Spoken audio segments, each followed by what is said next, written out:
Hey yo guys, time for my TNA Sacrifice pay-per-view predictions. Sacrifice is this Sunday, I believe, from the Impact Zone in Orlando, Florida. The card, very disappointing of a card. Only your heavyweight title match I'm only kind of looking forward to. Not a hell of a whole lot. I do kind of want to see, though, what the TerrorDome is going to be like. But other than that, I'm not really looking forward to this pay-per-view. There's not a major reason why I should order it, but let's just run the cards through anyway. Starting from bottom to top as always, we go with the TNA Knockout Makeover match. The 4 matches in one match where you have a battle royal. The final 2, then we have a ladder match. The person gets the contract, which makes it a #1 contenders match, and the loser, they get their head shaved bald. This match consists of Gail, Kim, ODB, AngelinaLove, Velvet Sky, Rhaka, Roxxi, Christy, Hemme, Traci Brooks, and Jacqueline.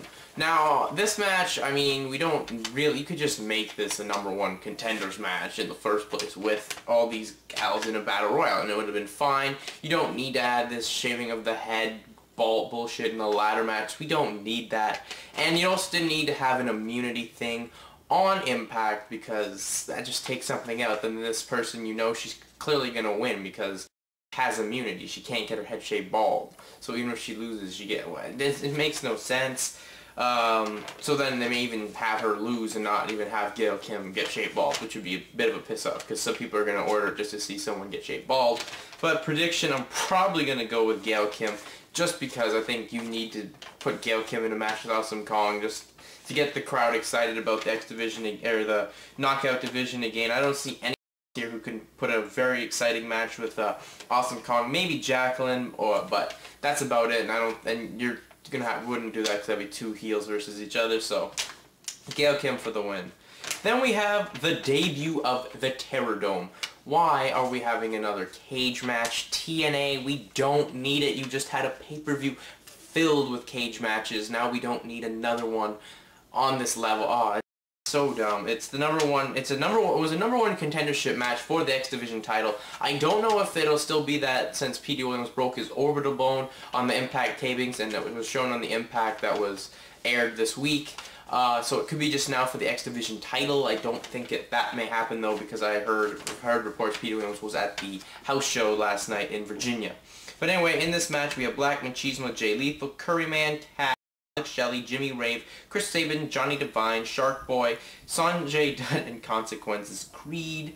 I don't know. I mean, I think you have to go a 2-way ship here. We could have Machismo and just have him with a feud to get his belt back, since he technically did get screwed of it by P.D. Williams winning it. But I think you got to go Kaz. Kaz is my prediction. Kaz is a star waiting to be risen, and this is his chance to of your mid-card belt and, you know, get the X Division going again with these kick-ass matches. I think the talent in this match will make it good, but the concept pretty stupid. I mean, I'm expecting big things from Shelly and Sabin together. Rave will be expecting big things from him as well. Yeah, even Creed and Devine I'm expecting good things from, because Devine takes sick bumps in types matches like these. So, you know, that's what I'm expecting. But prediction, I will pick Cash just because add new life to the X Division, and, you know, maybe he can get the title shot against Williams, and eventually, you know, they would put on a kick-ass match, and Cav could be champion then. And yeah, that's my prediction there. Then we go to the Deuces Wild Tag Team Tournament. It's getting to be like a broken record. Why do we need to have a gimmick of some sort or some stupidity on a TNA pay-per-view? Like, every TNA pay-per-view this year had at least maybe something stupid on it that we didn't need. This is one for sure. The Deuces Wild for the TNA Tag Team Championship. It's got 4 established teams, well technically 2 with Team 3D and LAX, and 2 others thrown together teams that they're calling established in AJ Styles and Super Eric, and Christian Cage and Rhino, versus 2 teams that have already been thrown together in James Storm and Sting, and Matt Morgan and Kip James, and 2 other teams will be announced on the pay-per-view. It'll probably be Rude and Booker T and Kong and BG, so that'll be how it'll go. You can't be stupid here. It's hard to make predictions here. You can't be stupid here and give Kong the belt, because it's going to hurt your belt, because this whole incident, the stuff that led to this Deuces Wild tournament, really hurt your belts that Styles and Tomko made very respectable in a way. Not 100% respectable, but more respectable than some of the other titles in the promotion. And you can't put it on Kong because it would be weird, and you can't, it's good, I'm happy they've done something smart by keeping Kong away from these big monsters like Matt Morgan, because Kong's only like 5'6", and she's just, like, in your ring compared to someone like Gail Kim who's 5'3", she just looks like a big monster, so they've done something smart there. But I really don't like this, we don't need to have the old WCW Battle Bowl in here, we don't need it. Prediction though, if I'm gonna have to make one, it's kind of hard, but I have to go with the team that it looks like they're having the most momentum going to, and that would be LAX, with them adding Hector Guerrero, which would be good there. And, you know, it's happy with me. If you give it to LAX, it's established team, makes the belts look strong, and basically just those reasons. Established team winning this will help the tournament. It makes it look like a smart move to have it, to get an established team getting the belt back, but if you just put it on Kong and BG, it's just going to make it look ridiculous, or get James and Matt Morgan, going to make it look ridiculous. And then we go to the main event, the TNA World Heavyweight Championship match. Samoa Joe defends against Scott Steiner and Kurt Angle. Now this match I'm a bit disappointed of. I actually kind of would have liked to see Joe versus Steiner one-on-one. They had a pretty good match at Victory Road 2006, I will say that.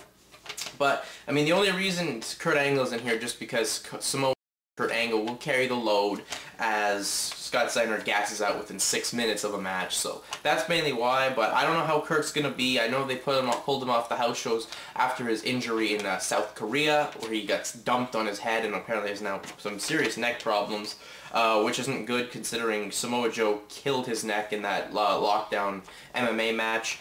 Good thing about this match, they brought Frank Trigg for commentary. I thought he did a great job at, and, you know, once again, you have Mike Canane and Don West. How can you not beat them, Trigg?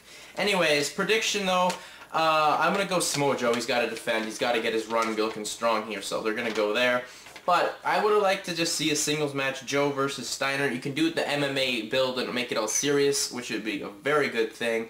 Only you have Steiner saying that power beats finesse, and Joe say, well, you know, I'm not that big. I'm power, but I don't need to have that super body. I'm a very endurance type fighter, so we can do that. And you put it in a serious manner, it would have worked. Because Steiner has had some pretty decent promos this year, except for that math one. I didn't like that math promo. But anyways, that's basically it. The card, not the best of things, but we should expect to see some stuff that's good. I mean, maybe the TerrorDome matches because of the talent in there. You have some great cruiserweight / X Division type wrestlers. And that's basically the only thing in there, other than the fact we don't need another gimmick match. But anyways, that's it for me. I'm out. Peace.